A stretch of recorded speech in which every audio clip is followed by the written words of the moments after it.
Começa agora Estudos das Obras de Emmanuel, um programa que estuda os textos do Espírito Emmanuel, psicografados por Francisco Cândido Xavier. Apresentação: Roberto Vitorino.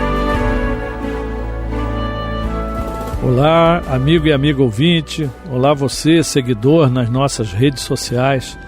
Estamos iniciando mais um estudo das mensagens do Espírito Emmanuel, psicografia de Chico Xavier, publicadas na coleção Fonte Viva das edições da Federação Espírita Brasileira. O nosso programa é gravado, mas você pode se comunicar conosco enviando suas perguntas, sugestões, solicitando esclarecimentos através dos nossos canais, pelo telefone 21 3386 1400, pelo WhatsApp 21 984 86 7633 ou por e-mail estudodeemmanuel@radioriodejaneiro.am.br. Então nós aguardamos o seu contato. Nós temos reprises às terças-feiras às 2h30 da madrugada, aos domingos às 20h50, 10:50 da noite. No nosso site, radioriodejaneiro.digital, nós temos os 4 últimos programas. E no YouTube, Rádio Rio de Janeiro, na playlist, todos os nossos programas. Hoje nós vamos estudar, do nosso livro Pão Nosso, a mensagem número 13, Estações Necessárias, que será lida pelo nosso conselheiro, nosso irmão aqui da Fundação, João Nogueira. Do livro Pão Nosso, psicografia de Francisco Cândido Xavier e autoria de Emmanuel, Estações Necessárias. Emmanuel se baseia no livro de Atos dos Apóstolos, capítulo 3, versículo 19, quando diz: Arrependei-vos, pois, e convertei-vos, para que sejam apagados os vossos pecados e venham assim os tempos do refrigério pela presença do Senhor. Emmanuel comenta: os crentes inquietos quase sempre admitem que o trabalho de redenção se processa em algumas providências convencionais e que apenas com certa atividade externa já se encontram de posse dos títulos mais elevados junto aos mensageiros divinos. A maioria dos católicos romanos pretende a isenção das dificuldades com as cerimônias exteriores. Muitos protestantes acreditam na plena identificação com o céu tão só pela enunciação de alguns hinos, enquanto enorme percentagem de espiritistas se crê na intimidade de supremas revelações apenas pelo fato de haver frequentado algumas sessões.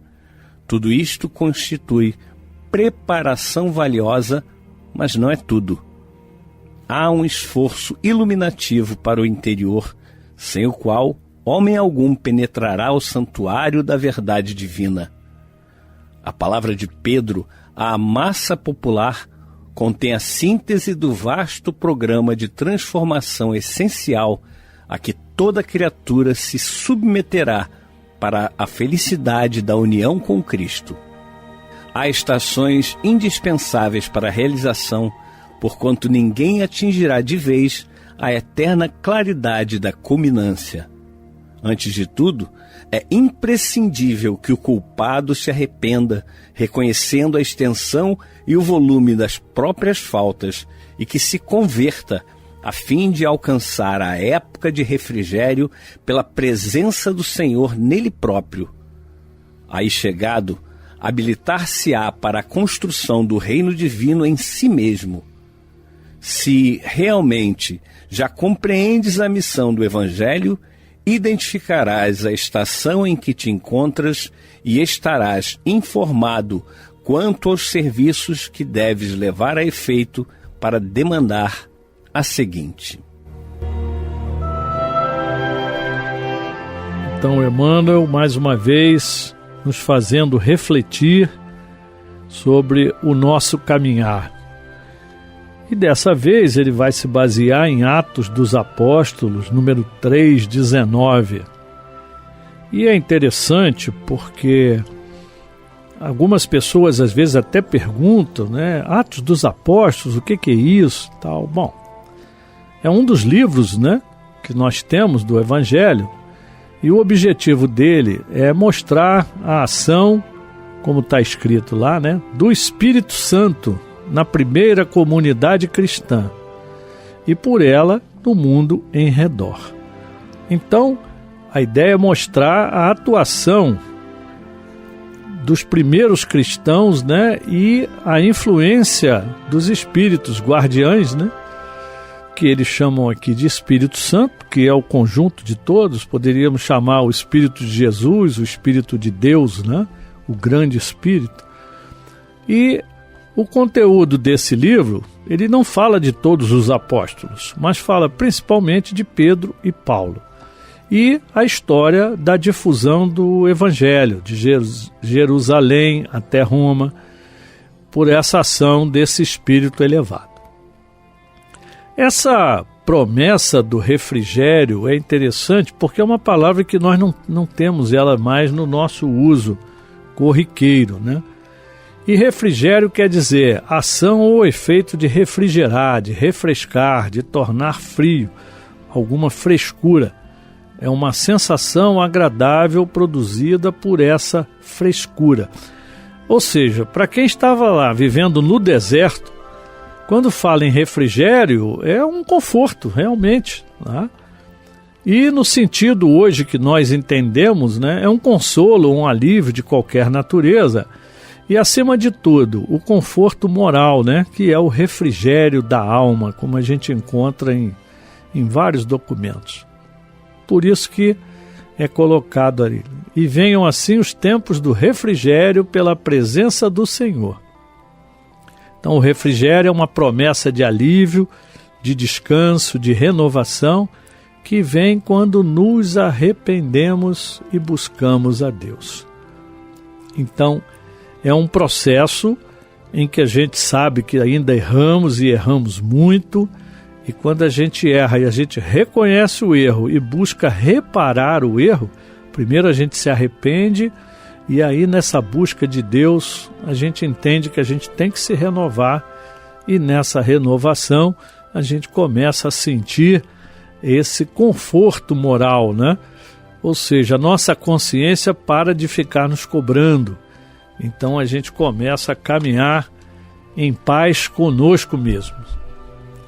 E no Atos dos Apóstolos, no capítulo 3, o relato é o seguinte: certo dia, Pedro e João estavam subindo ao templo na hora da oração, às 3 horas da tarde.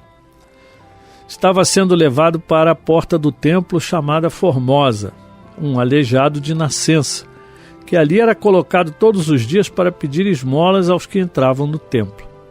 Vendo que Pedro e João iam entrar no pátio do templo, pediu-lhes esmola. Pedro e João olharam bem para ele, e então Pedro disse: olhe para nós. O homem olhou para eles com atenção, esperando receber deles alguma coisa.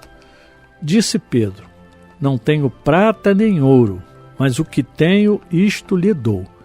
Em nome de Jesus Cristo, o Nazareno, ande. E aí, segurando ele pela mão direita, ajudou-o a levantar-se, e imediatamente os pés e os tornozelos do homem ficaram firmes. E de um salto pôs-se de pé e começou a andar. Depois entrou com eles no pátio do templo, andando, saltando e louvando a Deus. E aí aquele povo todo, né, o texto é grande, aquele povo todo assistindo, ficaram impressionados, né, identificaram que aquele era aquele mendigo que ficava ali direto, né, e eles estavam maravilhados, né, e as pessoas correram para junto de Pedro, né, e aí vendo isso, Pedro lhes diz, né, israelitas, por que isto os surpreende?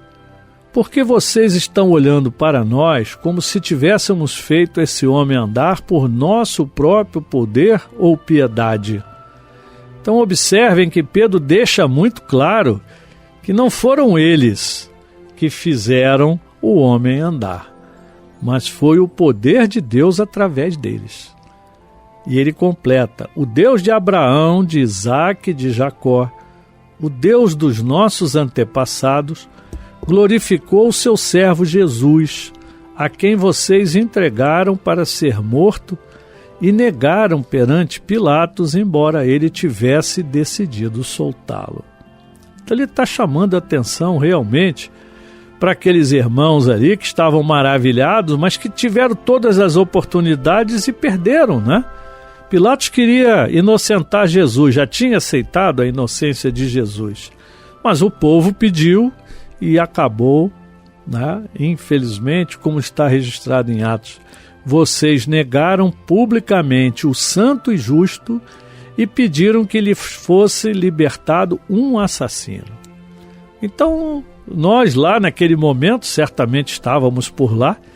Se não estávamos gritando, estávamos incentivando, né? Ou estávamos nos omitindo, escondidos em algum lugar, né? E fizemos a troca.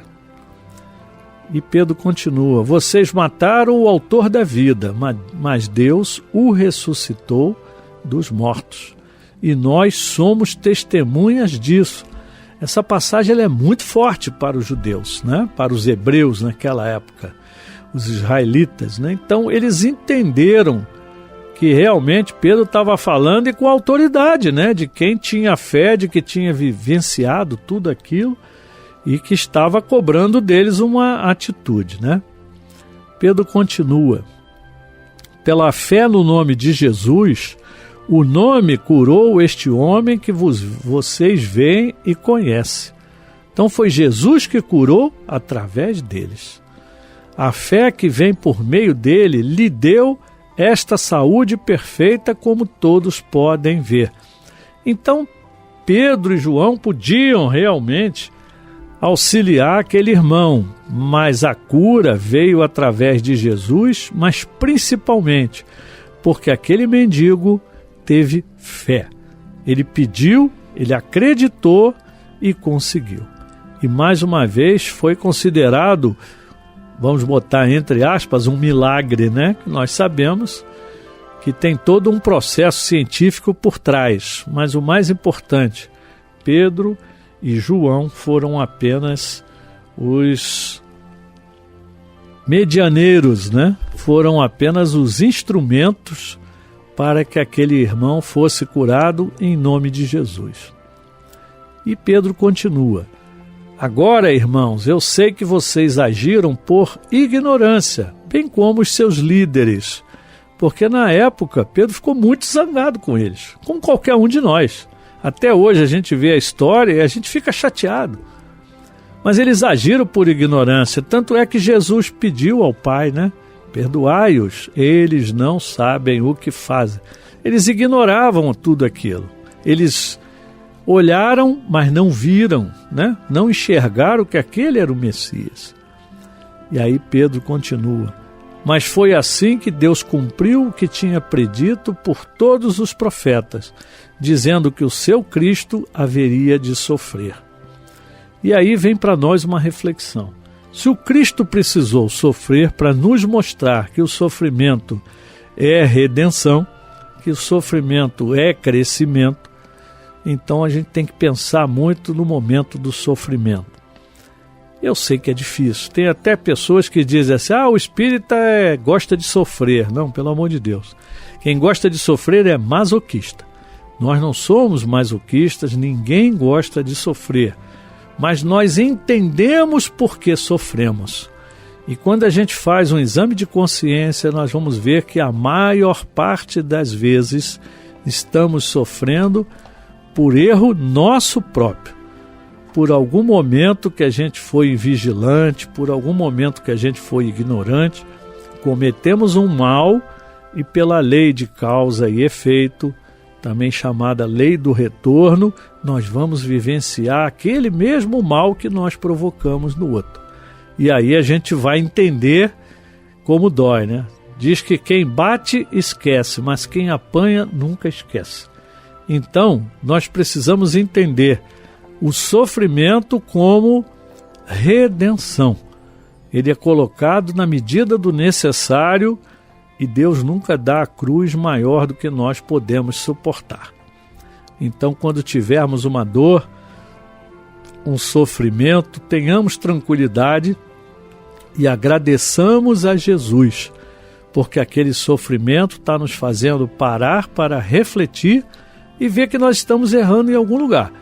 Em algum momento nós erramos e agora a gente precisa mudar a nossa atitude para realizar o bem, não cometer mais os erros, não fazer mais o mal. E aí então Pedro chega na mensagem que o Emmanuel separou para nós, né? Arrependam-se, pois. Então o primeiro passo realmente é o arrependimento. Porque se eu fiz e não estou arrependido do mal que eu causei, não vai adiantar nada. Então primeiro a gente tem que se arrepender. Voltem-se para Deus, para que os seus pecados sejam cancelados. Então, no momento que eu me arrependi, eu me voltei para Deus, comecei a praticar o bem, aqueles erros todos que nós cometemos serão cancelados, certamente. Para que venham tempos de descanso, de refrigério da parte do Senhor, e Ele mande o Cristo, o qual lhes foi designado Jesus. Então, Jesus está nos aguardando. Essa nossa transformação vai fazer com que nós possamos um dia chegarmos à frente de Jesus. Então, esse é o principal ensinamento que nós podemos colher aqui dessa passagem de Atos dos Apóstolos, né? E na página que o Emmanuel escreve brilhantemente, ele nos diz claramente, né? E quando a gente começa a ver, a ler mesmo e entender, nos preocupa, porque nunca vimos o Emmanuel criticar quem quer que seja, e essa é a postura do verdadeiro cristão. E quando ele coloca aqui que ele fala dos crentes, dos católicos, né? Ele fala dos protestantes e fala dos espiritistas. Aí a gente fica assim, puxa, será que não é o Emmanuel? Será que houve alguma influência? Mas quando a gente lê o texto realmente, a gente vê que o Emmanuel sempre brilhante, né? Pegando exatamente a mensagem que a gente precisa entender. Então ele fala, os crentes inquietos quase sempre admitem que o trabalho de redenção se processa em algumas providências convencionais. Ou seja, existem regras dentro de todos os templos, de todas as religiões, e se eu sou um desses crentes inquietos, eu não estou querendo me dedicar exatamente, eu cumpro aquelas convenções que estão ali e já me dou por satisfeito, né? E o Emmanuel nos lembra, né? E essas pessoas, elas admitem, nós admitimos, né? Que apenas com uma certa atividade externa, quer dizer, qualquer trabalho externo, já nos encontramos de posse dos títulos mais elevados junto aos mensageiros divinos. Então, era um entendimento daqueles nossos irmãos na antiguidade, antes de Jesus. Então faziam todo aquele formalismo, sacrificavam os animais, faziam oferendas, né, nas diversas religiões. E até os ateus, né, eles faziam oferendas para deuses de diversas formas. E além daquele formalismo, eles frequentavam algumas reuniões, né? Inclusive hoje nós fazemos isso. A gente vai numa igreja, assiste uma missa e acha que já está em paz com a nossa consciência e com Deus. A gente vai num culto evangélico, assiste, participa, cumprimenta os irmãos e acha que já está tudo resolvido, né? No caso dos espíritas, a mesma coisa. Nós vamos nas nossas reuniões, nos nossos centros, participamos, no centro de Umbanda, qualquer centro, qualquer religião, e a gente participa ali daqueles encontros e acha que já está liberado. E o Emmanuel nos deixa muito claro, né, que não é bem assim. Então ele diz, A maioria dos católicos romanos pretende a isenção das dificuldades com as cerimônias exteriores. Como eu falei, vai na missa, participa, comunga, né? Leu o Evangelho, participa do catecismo. Quando tem alguma festa lá na igreja, as pessoas vão. E eu convivi exatamente assim. Eu fui católico praticante por 40 anos, né? Desde criança. Até que eu despertei, né? E o Espiritismo me trouxe explicações que eu não encontrava no catolicismo. Mas eu era exatamente isso. Então participava de tudo e já achava que já era um dos escolhidos, que eu já estava me tornando um dos santos. Isso é muito natural, né? Os protestantes da mesma forma. Eu convivo com familiares protestantes. Então eles acham apenas que estão identificados com o céu com hinos maravilhosos. Quem não teve oportunidade, vai a um templo evangélico de todas as linhas, isso não importa, principalmente esses que usam os hinos evangélicos, cada um mais lindo, de uma emoção. As preces são feitas com muita fé, com muita força, ambiente espiritual maravilhoso. Mas não basta só isso, porque isso a gente faz no coletivo, todo mundo está vendo. E Jesus nos disse para o que faz a mão direita, a esquerda não precisa saber, não é? Os espíritas, nós vamos nas reuniões, eu participei de uma reunião mediúnica, um espírito falou comigo, me mandou uma mensagem, eu agora já estou íntimo da espiritualidade, já estou protegido, não vou ter mais obsessor. Mera ilusão nossa. Tudo culto exterior, não é isso. E o Emmanuel nos lembra, tudo isso constitui preparação valiosa. Nada disso está perdido, gente. Então ele deixa bem claro, ainda somos crianças espirituais, então nós ainda ficamos presos nos ritos, nos cultos. Não importa, é melhor do que não irmos, do que não fazermos. Mas isso é uma preparação, mas não é tudo. O que nós precisamos fazer? Um esforço iluminativo para o interior de nós. Sem esse, ninguém conseguirá penetrar o santuário da verdade divina, porque o mergulho é para dentro, é da nossa melhoria interior, e não aquilo que a gente coloca para fora, né? E muitas vezes mascarando, né? Então a palavra de Pedro para a massa popular é uma síntese do programa de transformação essencial que toda criatura se submeterá para a felicidade da união com Cristo. Se nós queremos ter essa união com Cristo, queremos chegar nesse refrigério, nesse conforto espiritual, nessa paz do Cristo, nós precisamos nos transformar de dentro para fora. E aí o Emmanuel usa a ideia, né, das estações indispensáveis para a realização, porque ninguém atingirá de vez a eterna claridade. É como se nós estivéssemos num trem, num ônibus, nós estamos a caminho. Tem muitas estações para parar, para meditar, nós vamos ter que descer, praticar alguma coisa, volta para o trem, volta para o ônibus e o transporte vai nos levando. E assim a gente vai pouco a pouco nos melhorando, vamos aprendendo. E ele deixa bem claro aqui o Emmanuel. Antes de tudo, é imprescindível que o culpado se arrependa. Então, o arrependimento é fundamental. E reconhecer que a extensão e o volume das próprias faltas que nós temos. Na Igreja Católica se faz o exame de constrição, né? Antes de se falar com o padre, antes de fazer a confissão. Tudo isso nós devemos fazer conosco mesmo. Não precisa falar com o padre, falar com ninguém. Fale com você mesmo, fale diretamente com Deus. Perceba o seu erro, se arrependa e procura consertar. É isso que o Emmanuel está nos falando. E nos convertamos, ou seja, aquele mal que eu fiz ontem eu não vou fazer mais hoje. E vou me esforçar para amanhã também não fazer mais. E com isso a gente vai chegar à presença do Senhor, né? E quando nós estivermos lá, estaremos habilitados para a construção do reino divino dentro de nós mesmos. Então a paz de espírito, ela está dentro de nós. O paraíso, a felicidade plena está dentro de nós.